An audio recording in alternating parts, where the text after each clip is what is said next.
Hello friends, आज हम बात करेंगे नेटवर्क एड्रेस ट्रांसलेशन के दो पॉपुलर मेथड्स के बारे में। एक तो आपने कॉमनली सुना ही होगा, जिसे नेट टी बोलते हैं, यानी कि नेट ट्रैवर्सल।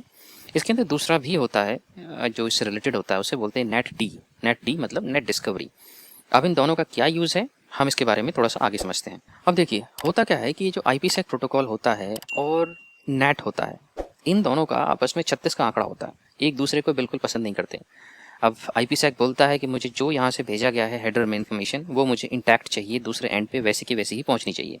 अब नेट बोलता है नहीं, मैं ऐसा नहीं करने दूंगा, मैं तो उसे चेंज जरूर करूंगा, यही मेरा काम है, नेटवर्क एड्रेस ट्रांसलेशन। अब इन दोनों की आपस में बनती नहीं है। अब इस चीज़ को, अब देखिए, हमें पैकेट्स तो चाहिए और IPsec करना पड़ेगा क्योंकि हमें सिक्योरिटी चाहिए, लेकिन उसको नेट करने नहीं देता। तो उसको ओवरराइड करने की वजह से हमें नेट रिवर्सल की ज़रूरत पड़ती है। अभी नेट रिवर्सल में होता क्या है, नेट रिवर्सल में समझिए, अब जैसे मान लीजिए ये एक क्लियर टेक्स्ट पैकेट है, ये क्लियर टेक्स्ट है।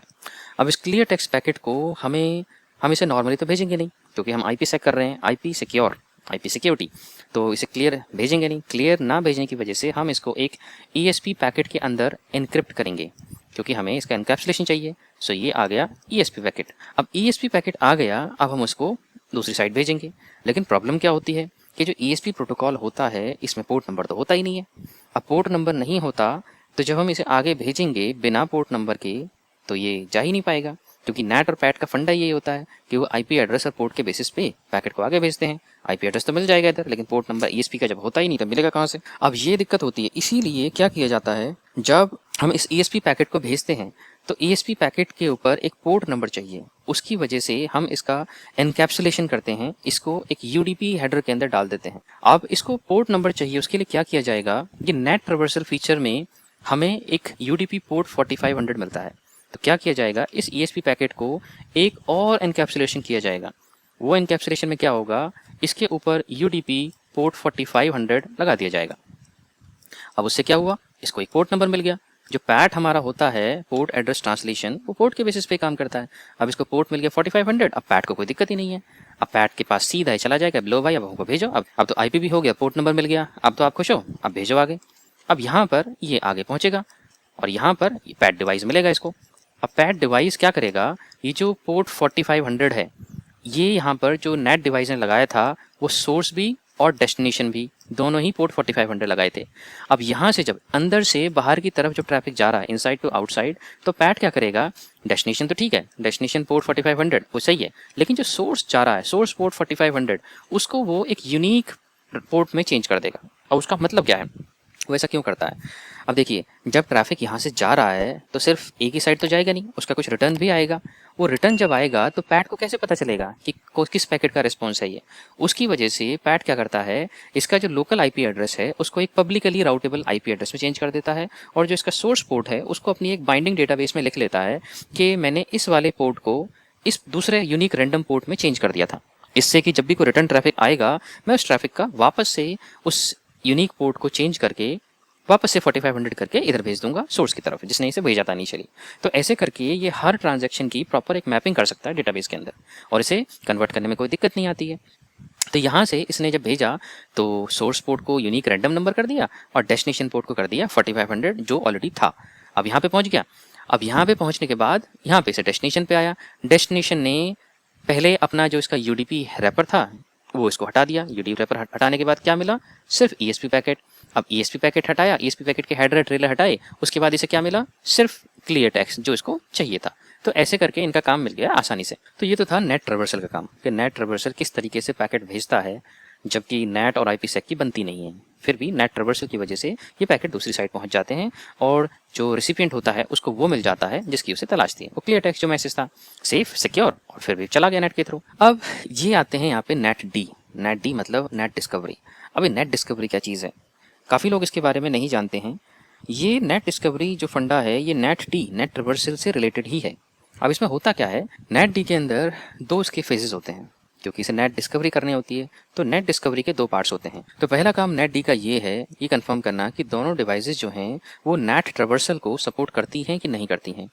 ये हम देखेंगे मेन मोड के मैसेजेस 1 और 2 में। ये जो आप यहाँ पे देख रहे हैं MM1 और MM2, यानी कि मेन मोड के फर्स्ट और सेकंड मैसेजेस। इसके अंदर हम देखेंगे कि नेट डिवाइस को सपोर्ट करता है, नेट ट्रैवर्सल सपोर्ट करता है कि नहीं।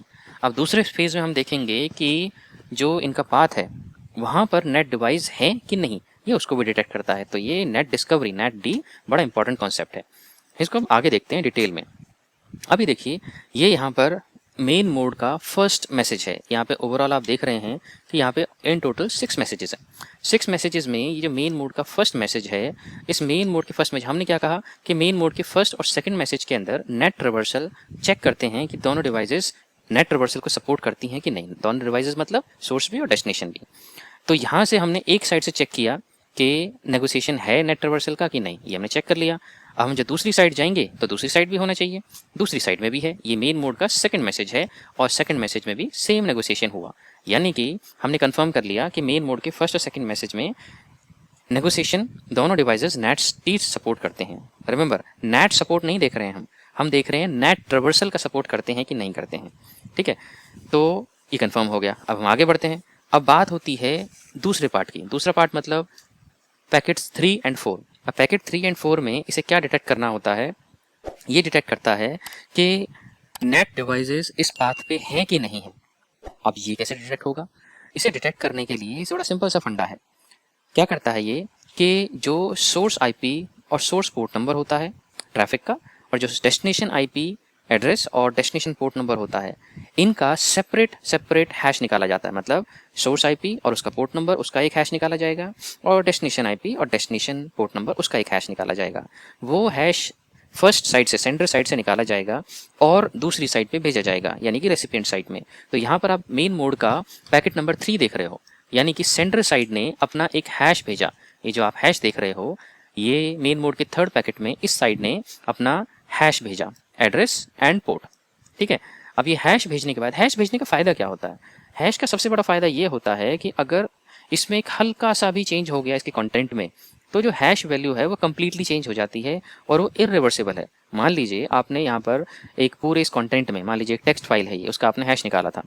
उस टेक्स्ट फाइल के अंदर आपने सिर्फ एक डॉट प्लेस कर दिया कहीं पर, या कोई एक लेटर चेंज कर दिया कहीं पे, तो ये पूरा हैश कम्प्लीटली चेंज हो जाएगा।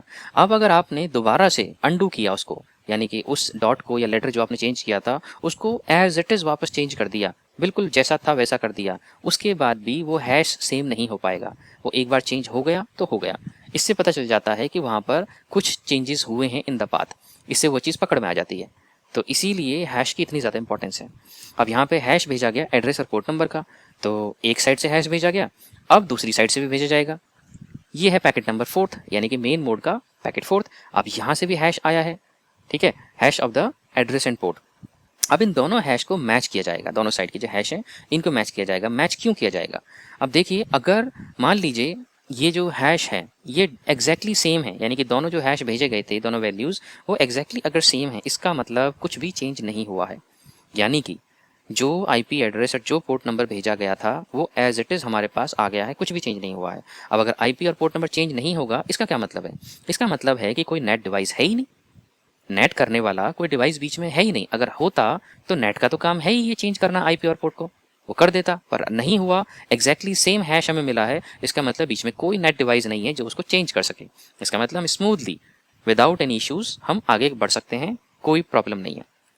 ठीक है, तो ये काम होता है चेक करने का कि नेट डिवाइस है कि नहीं है। अब जब यहाँ पे नेट डिवाइस नहीं होती है तो हम पहुँच जाते हैं दोनों केसेस में, है भी और नहीं भी। अब मान लीजिए हमें मिल गया कि यहाँ पे नेट डिवाइस है। अब नेट डिवाइस है, इसका मतलब यहाँ पे नेट ट्रैवर्सल लगेगा। नेट ट्रैवर्सल लगने का मतलब ये है कि इसका सोर्स पोर्ट और डेस्टिनेशन पोर्ट चेंज हो जाएगा to 4500। 4500 is the port number used for NAT traversal. ये सोर्स पोर्ट और डेस्टिनेशन पोर्ट दोनों में लग जाएगा।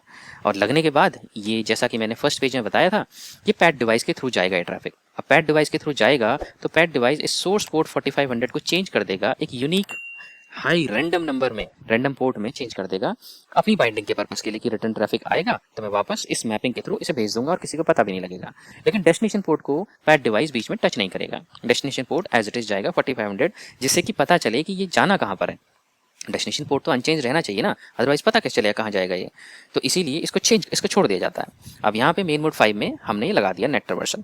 अप्लाई होने के बाद अब नेक्स्ट साइड पे ये पैकेट यहाँ पे पहुँच गया। और यहाँ पे ध्यान देने वाली बात ये है कि जो पैकेट मेन मोड के पैकेट्स फर्स्ट एंड सेकंड होते हैं, उसके अंदर जो वेंडर आईडी भेजी जाती है, यानी कि वेंडर आइडेंटिफिकेशन स्ट्रिंग जो भेजी जाती है, उससे ये पता चलता है कि ये वर्जन नेट रिवर्सल सपोर्ट करता है कि नहीं करता, जिस भी मोड में ये बात कर रहे हैं। अब यहाँ पे देखिए जो हैश भेजा जा रहा है, ये एक साइड से यहाँ से हैश भेजा गया और दूसरे पैकेट में यानी कि इस वाले नेक्स्ट वाले पैकेट में भी उधर से हैश भेजा जाएगा रिसीवर साइड से, यानी कि दोनों साइड्स ने हैश भेजा आईपी एड्रेस और पोर्ट नंबर का।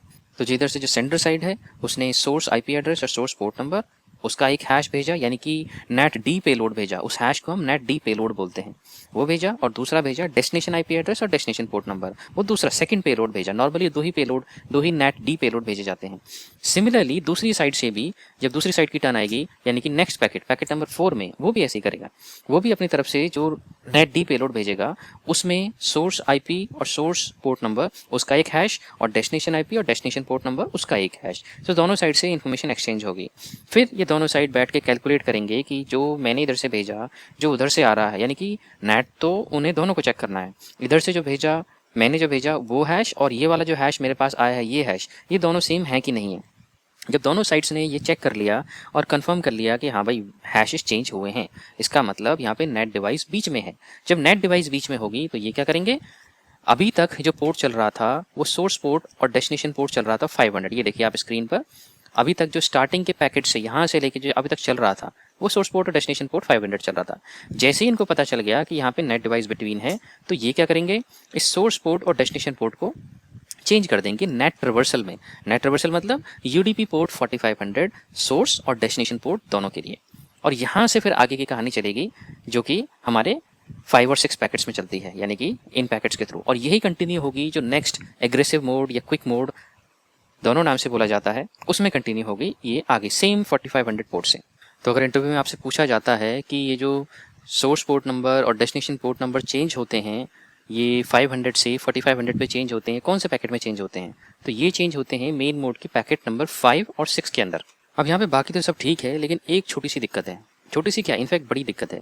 ये जो हमने जो पैकेट 1, 2, 3, 4 में जो वेंडर आईडी पेलोड और नेट डी पेलोड के बारे में डिस्कशन किया, तो इनमें से दोनों ही, ना तो नेट डी पेलोड ना वेंडर पेलोड, ये दोनों ही ऑथेंटिकेटेड नहीं होते, ना तो मेन मोड में ना एग्रेसिव मोड में। सो neither netd payload nor vendor id payloads are authenticated in main mode nor in aggressive mode। अब इसका मतलब ये है कि अगर कोई man in the middle attacker हो, जो हैकर टाइप के होते हैं, अगर ऐसा कोई हो तो क्योंकि ऑथेंटिकेटेड नहीं है तो इसको रिमूव भी कर सकता है, मॉडिफाई भी कर सकता है, मॉडिफाई करके दोबारा ऐड भी कर सकता है, ये सब काम करे जा सकते हैं। और इससे जो अटैकर है वो डिनाइल ऑफ सर्विस अटैक्स भी कर सकता है, डॉस अटैक जिसे हम बोलते हैं, वो भी कर सकता है। तो दोस्तों ये थी इन्फॉर्मेशन आज की, यहाँ तक की नेट टी और नेट डी के बारे में। बड़ा इंपॉर्टेंट कॉन्सेप्ट है और इंटरव्यूज़ में काफ़ी पूछा जाता है। आई होप आपको इन्फॉर्मेशन पसंद आई होगी। अगर इन्फॉर्मेशन आपको अच्छी लगी तो मैं आपसे रिक्वेस्ट करूँगा कि प्लीज़ मेरे इस चैनल को सब्सक्राइब करें, क्योंकि मैं इस तरह की यूज़फुल इन्फॉर्मेशन इस चैनल पर लाता रहता हूँ। आगे भी ऐसी वीडियोज़ कंटिन्यू रहेंगी। आपके सपोर्ट के लिए thank you. Take care, you have a great day.